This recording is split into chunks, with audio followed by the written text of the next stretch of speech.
ஸ்ரீ குருப்யோ நமஹ. நாளையிலிருந்து ஆறுமுகக் கடவுளின் கந்த சஷ்டி விழா தொடங்க இருக்கிறது. ஆகவே முருகப்பெருமானின் கந்த சஷ்டி விழாவின் சிறப்பு பற்றியும் ஆறுமுகக் கடவுளின் பெருமைகள் பற்றியும் ஒரு சில விஷயங்களை பார்ப்போம். வாருங்கள். ஓம் ஆறிரு தடந்தோல் வாழ்க, ஆறுமுகம் வாழ்க, வெற்பை கூறுசை தனிவேல் வாழ்க, கொக்குடம் வாழ்க, செவ்வேல் ஏரிய மஞ்ஞை வாழ்க, யானைதன் அணங்கு வாழ்க, மாறிலா வள்ளி வாழ்க, வாழ்க சீரடியாரெல்லாம். 6 என்ற எண் முருகக் கடவுளுடன் மிகவும் தொடர்புடையது. அவரது திருமுகங்கள் 6. கார்த்திகை பெண்டீர் அறுவரால் வளர்க்கப்பட்டவர். அவனது திருமந்திரம் 6 எழுத்து சரவணபவ. அவரது இருப்பிடம் அறுபடை வீடுகள். அவனுக்குரிய விரத நாட்களில் சஷ்டி விரதம், மகா கந்த சஷ்டியின் 6ஆம் நாள் சூரசம்ஹாரம் என பல விஷயங்கள் ஆறுமுகத்துடன் தொடர்புடையதாக இருக்கின்றன. சஷ்டி என்பது வளர்பிறை அல்லது தேய்பிறையின் 6ஆம் நாள். இதற்கு சஷ்டி திதி எனப் பெயர். இந்த திதிக்கு நாயகனாகவும் இந்த திதியை குறித்த விரதத்துக்கு முக்கிய தெய்வமாகவும் விளங்குபவன் கந்தன். ஆறுமுகனுக்கு உரிய விரதங்களுள் மிக முக்கியமானதாக சொல்லப்படுவது கந்த சஷ்டி விரதம். குறிப்பாக குழந்தை பாக்கியம் வேண்டுபவர்கள் கந்த சஷ்டி விரதம் இருந்தால் முருகனே குழந்தையாக வந்து அவதாரம் செய்வார் என்பது அசைக்க முடியாத நம்பிக்கை. இதைத்தான் சஷ்டியில் இருந்தால் அகப்பையில் வரும் என்று பழமொழியாக கூறுவார்கள். விரும்பிய அனைத்தையும் தரும் இந்த கந்த சஷ்டி விரதத்தை எப்படி கடைபிடிப்பது என்பதை பார்ப்போம். வாருங்கள்.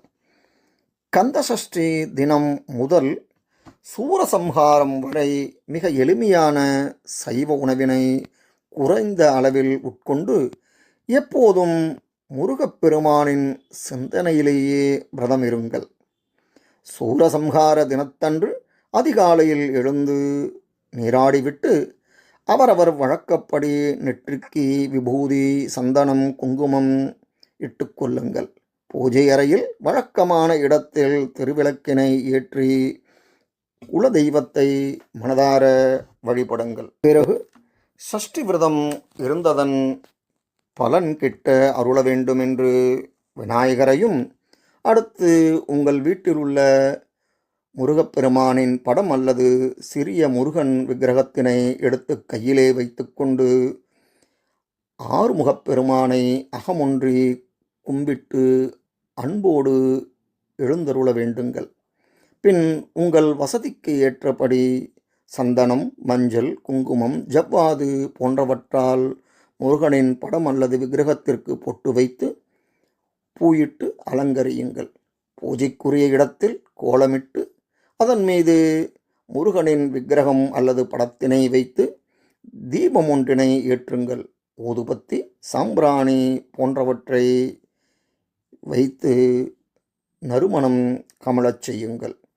மனம் முழுவதும் அந்த மயில் வாகனனாகிய முருகப்பெருமானையே நினைத்தபடி கந்த சஷ்டி கவசம், கந்தகுரு கவசம், சுப்பிரமணிய புஜகம் போன்ற உங்களுக்கு தெரிந்த முருகப்பெருமானின் துதிகளை சொல்லுங்கள் அல்லது கேளுங்கள்.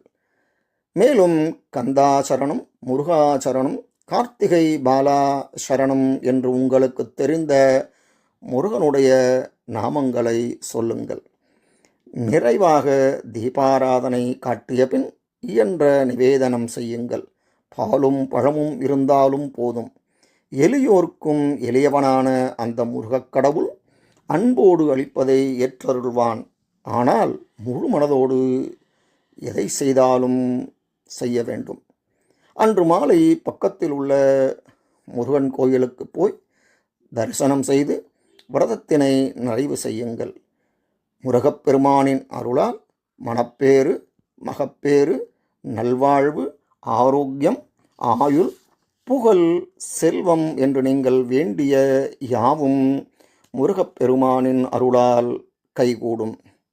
நிம்மதியும் சந்தோஷமும் உற்சாகமும் வாழ்வில் நிறைந்திருக்கும். ஆகவே இந்த 6 நாட்களும் முருகப்பெருமானை வணங்கி எல்லா வளமும் நலமும் பெற ஆறுமுகக் கடவுளை வணங்கி அடுத்த பதிவிலே சந்திக்கிறேன். நன்றி, வணக்கம்.